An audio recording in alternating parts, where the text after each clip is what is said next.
333 ships were sailing toward me. I had 13. My king had tortured me. My country had given up. The man they sent to replace me had already lost the fleet. And I told my captains, "Those who seek death will live." This was the autumn of 1597. The strait was called Myeongnyang. The man with the 13 ships was a Korean admiral named Lee Sun-shin. By the time the sun set on that strait, 31 Japanese warships would be at the bottom of the sea. Not a single Korean ship would be lost. And the empire of Hideyoshi, the warlord who had unified Japan and dreamed of conquering China, would never recover. This is the story of how one disgraced admiral with 13 battered ships broke the spine of a samurai invasion, and how almost no one in the West has ever heard his name. In 1592, the most powerful man in the Eastern world was a peasant. His name was Toyotomi Hideyoshi, the son of a foot soldier who had clawed his way up the ranks of a Japan torn apart by 100 years of civil war. By 1591, he had done what no one had done before him. He had unified all of Japan under one banner. And he was not finished. Hideyoshi looked at a map of Asia and decided that Japan was too small for his ambitions. He would conquer the Ming Dynasty of China. He would make himself emperor of all the lands under heaven.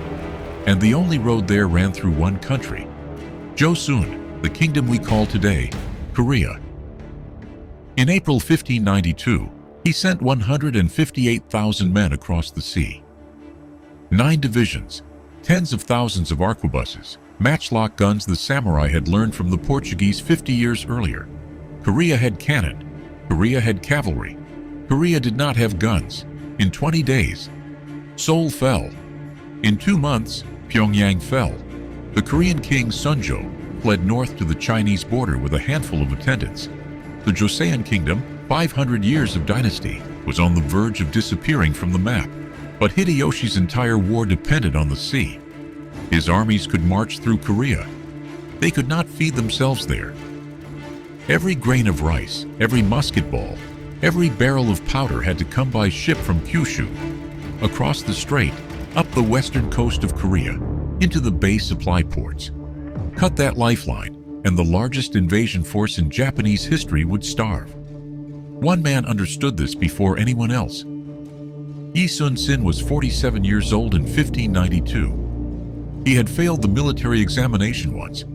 He had been demoted twice for refusing to bribe his superiors. And in the spring of 1591, through the intervention of an old childhood friend in the king's cabinet, he had been given command of the naval district of Jeolla province. 14 months before the war began. He used every one of those months. He drilled his sailors. He stockpiled food and powder. And he resurrected an old, half-forgotten Korean design. A warship with an armored upper deck studded with iron spikes, a dragon-headed bow that could spit fire and smoke, and 11 cannon on each side.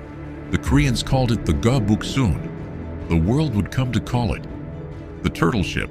In the summer of 1592, off an island called Hansando, Yi caught the main Japanese fleet, 73 warships under Admiral Wakizaka. He drew them into open water. He arranged his ships in a formation his captains called the crane's wing, a curving line that closed around the Japanese like a vice. When the smoke cleared, 47 Japanese ships were sunk. 12 more captured. Hideyoshi, in Kyoto, issued a standing order to his admirals. Do not engage Lee Sun-shin under any circumstances. The most powerful warlord in Japan was afraid of one Korean, so they got him another way. By 1597, the war had ground into stalemate. The Ming had sent 50,000 Chinese troops to help Korea. The Japanese had retreated to fortresses along the southern coast. And in the Korean court at Hansong, modern Seoul, the political knives were out. Yi had a rival. His name was Won-gyun, another Korean admiral, older, vain, and convinced Yi's fame should have been his. Won-gyun spent years feeding King Seonjo a steady diet of slander. Yi was disloyal. Yi was hoarding glory. Yi was building a private army.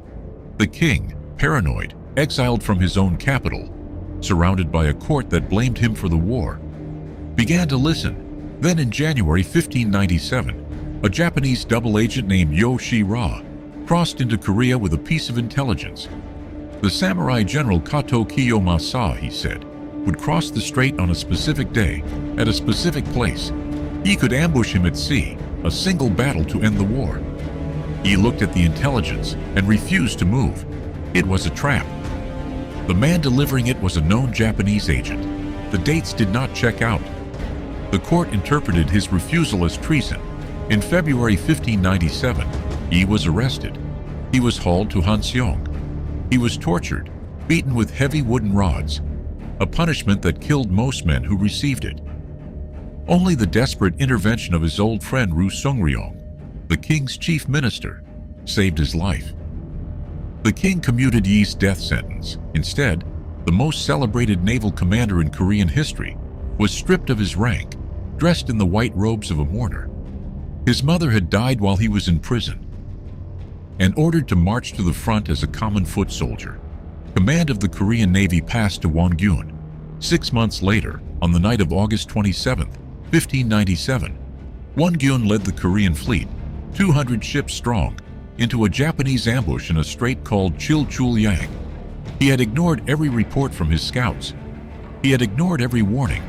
He had been drinking. By dawn, 157 Korean warships were on the bottom of the sea. Won-gyun was dead. The Korean Navy, the Navy Yi had spent 5 years building, had ceased to exist. All that survived were 12 ships, hidden up a creek by a junior officer who had ignored Won-gyun's last suicidal order. 12 ships against the largest invasion force in Japanese history. The court reinstated Yi Sun-sin within a week. The king's letter was almost an apology. It was also a death warrant. Yi was restored to command and then ordered, in the same letter, to disband what remained of the fleet and join the army as an infantry officer. The navy, the king had decided, was beyond saving. He sat down on the 9th of September, 1597, and wrote his king back. Your servant still has 12 battleships. If I fight to the death, victory is still possible. Though the ships are few, so long as your servant lives, the enemy will not dare to despise us. Then he picked his battlefield. Off the southwestern tip of Korea, between the mainland and an island called Jindo, there is a strait. At its narrowest, it is 294 meters across. The water in it does not behave like ordinary water. The tide funnels through it at 9.5 knots, fast enough to drag a warship sideways, and 4 times a day it reverses direction, with a roar audible from the cliffs above. The Koreans called it Uldol-mok, the Roaring Strait. Yi Sun-sin had grown up in these waters. He knew the tide tables by heart. And on the morning of October 26, 1597, he sailed his 13 ships into the strait and stopped. The night before the battle, he gathered his captains in his cabin and quoted an ancient Chinese general from 1,000 years before. Those who seek death will live. Those who seek life will die. They watched the dawn come up over the strait. They watched the Japanese sails come around the headland.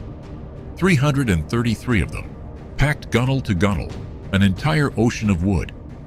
Yi's 12 subordinate captains saw what was coming and they hesitated. The order had been given. Battle stations, advance. But not one of them moved, so Yi sailed in alone. For 1 full hour, the flagship of the Korean Navy, a single Panoxion, 20 cannon on each side, fought the entire Japanese vanguard by itself. Yi stood at the prow, beating a war drum with his own hands. The Japanese ships could not board him. The Panoxion was too high, its decks too well defended, its archers and gunners too steady. The narrow strait kept the Japanese from bringing their numbers to bear. Only 10 ships could enter the bottleneck abreast at any time. Yi raised a flag from his masthead. A single character. The order was simple. Retreat means death. The 12 Panoxion behind him came forward, 13 warships strung across the throat of the strait, 270 cannon firing in salvo. The Japanese, still in column formation, still funneling through the narrows, could not deploy. They could only sail forward into the wall of fire and into each other. And then the tide turned. Yi had timed it to the minute.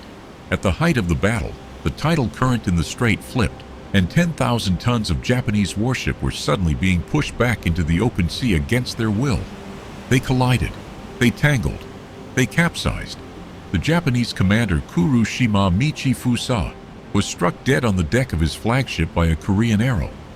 Yi's Marines hooked his body out of the water with a boat pole. They cut off his head and hung it from the Korean mast. When the Japanese fleet broke and ran, the count was 31 of their warships sunk. Thousands of samurai drowned in the cold autumn water. Korean ships lost, 0. Korean dead, 10. Yi wrote in his diary that night. This was truly heaven's blessing. But it was not heaven.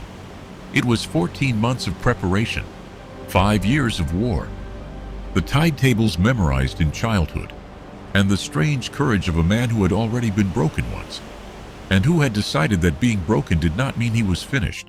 For the next year, he rebuilt what was left of his fleet from driftwood and grief. But he was not the same man who had walked onto that flagship at Oldelmok. His mother had died while he was in prison. His youngest son had been killed by Japanese soldiers, raiding a village near his home. The diary from these months is the shortest he ever kept. A few lines a day, mostly about the weather and the dead. The Japanese never recovered the sea after Myeongnyang. Their supply lines collapsed. Their armies, marooned in Korea, began to starve. In September of 1598, Toyotomi Hideyoshi died in his bed in Osaka, a sick old man muttering about the empire he would never see. The Japanese regents ordered the army home, but Yi Sun-sin would not let them leave quietly. On the night of December 16, 1598, in the Strait of Noryang, Yi led the combined Korean and Ming Chinese fleets in an ambush of the retreating Japanese. At dawn, as the battle was ending, a single arquebus ball passed through his breastplate. He looked up at his nephew, a young officer named Yi Wan, and gave one last order. "The battle is at its height. Do not announce my death."